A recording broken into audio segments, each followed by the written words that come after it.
एकीकडे उष्णतेचा पारा आणि दुसरीकडे इंधन टंचाईच्या झळा या दोन्ही गोष्टींमुळे भंडाऱ्यातील नागरिक पुरते हैराण झालेत। लखणीमधील गॅस एजन्सी समोर पहाटेपासूनच सिलेंडरसाठी नागरिकांच्या लांबच लांब रांगा लागल्यात। डिझेलच्या टंचाईनंतर आता घरगुती गॅससाठी देखील तासन तास तात्काळात उभं राहावं लागत असल्यानं नागरिकांनी संताप व्यक्त केलाय।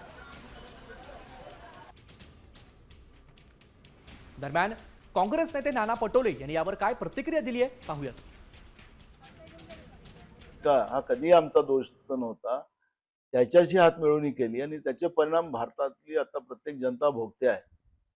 डिझेल नाही, पेट्रोल नाही, गॅस नाही.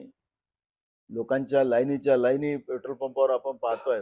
मोटरसायकलच्या असतील, ट्रॅक्टरच्या असतील. त्यामुळे जनतेला कायम लाईनमध्ये ठेवायचं, स्वतः सुख भोगायचं आणि जनतेला दुःखात ठेवायचं, हेच भारतीय जनता पार्टीचं आणि नरेंद्र मोदींचं